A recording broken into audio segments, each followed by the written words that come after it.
मेरे दिव्य गुरुदेव श्री परमहंस योगानंद जी के द्वारा ये टॉपिक, टूटते विश्वों के ध्वंस में अविचलित खड़े रहें।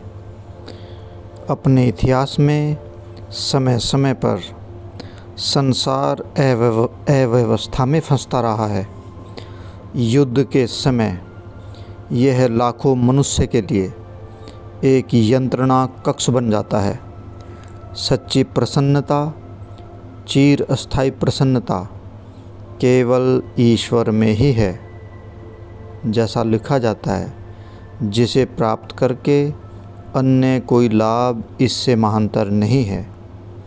उनमें ही एकमात्र सुरक्षा, एकमात्र आश्रय, हमारे सभी भयों से एकमात्र बचाव है। संसार में आपके पास कोई अन्य सुरक्षा, कोई अन्य मुक्ति नहीं है। ईश्वर में ही एकमात्र सच्ची मुक्ति है।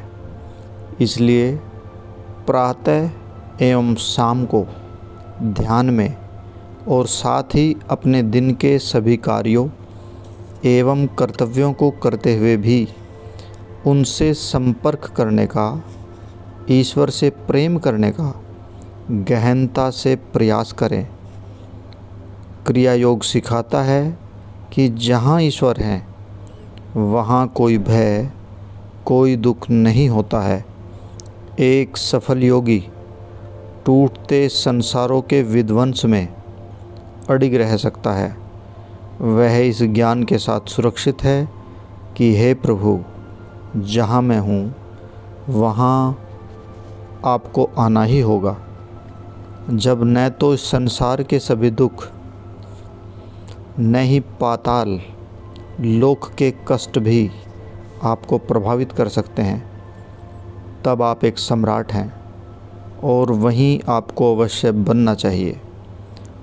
इस दुर्बल मानव शरीर की सीमाओं को तोड़ते हुए आपको अनश्वरता, अमरता प्रकट करनी चाहिए। अपनी कविता मार्चिंग लाइट में महान संत स्वामी रामतीर्थ ने लिखा है, भाग्य और देवों से हाँकू अपना रथ, मेघ गर्जन से उत्कर्ष करूं सर्वत्र। ओम मुक्ति, ओम मुक्ति, ओम मुक्ति, ओम। सुन ले ओ सागर, खोल दे मेरा मार्ग।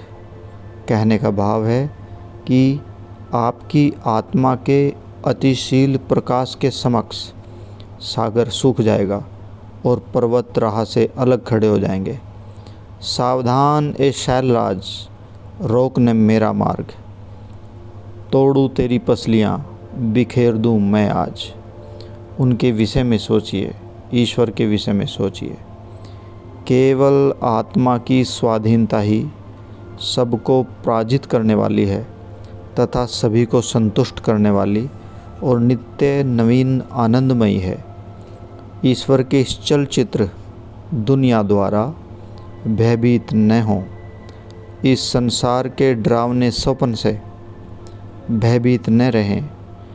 ईश्वर के अनश्वर प्रकाश में जागृत हो जाएं। एक समय था जब मेरे लिए जीवन भयानक चलचित्र को असहाय रूप से देखने के समान था और मैं उसमें आने वाली समस्याओं को बहुत अधिक महत्व दे रहा था। तब एक दिन जब मैं ध्यान कर रहा था तो मेरे कमरे में एक महान प्रकाश प्रकट हुआ और ईश्वर की वाणी ने मुझसे कहा, क्या तुम स्वप्न देख रहे हो? मेरे शाश्वत प्रकाश को देखो, जिसमें संसार के अनेक दुख स्वप्न आते हैं और जाते हैं। ये वास्तविक नहीं है। यह कितनी अधिक सांत्वना थी। दुख स्वप्न चाहे कितने ही डरावने क्यों न हो, वो मात्र स्वप्न ही है। चलचित्र, एक मूवी, चाहे आनंददायक हो या परेशान करने वाले हो, ये सिर्फ एक चलचित्र मूवी ही है। हमें अपने मन को इस जीवन के उदास एवं डरावने नाटकों में इतना तल्लीन नहीं रखना चाहिए? क्या यह अधिक बुद्धिमानी नहीं है कि हम अपना ध्यान उस शक्ति पर रखें जो अविनाशी और अपरिवर्तनशील, कभी न बदलने वाली है, अर्थात ईश्वर।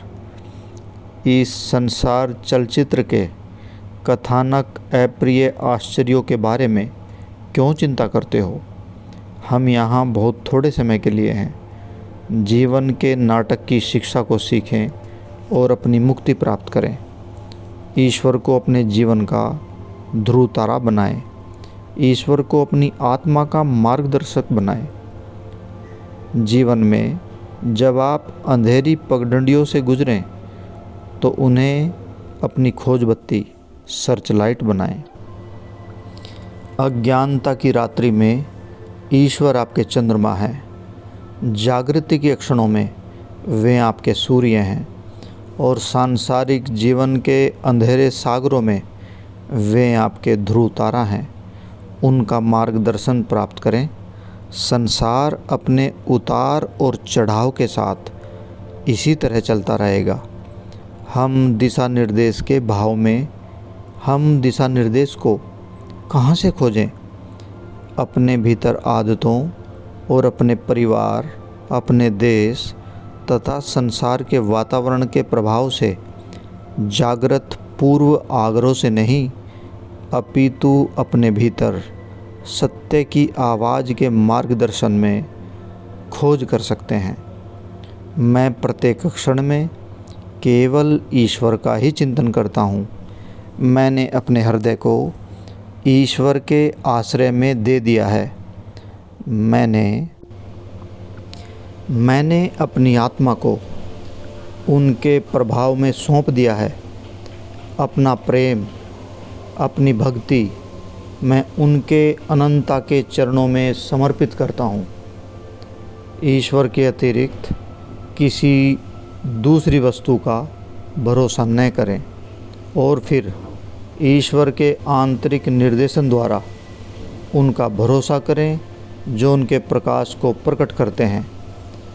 वह प्रकाश मेरा मार्गदर्शक है। वह प्रकाश मेरा प्रेम है।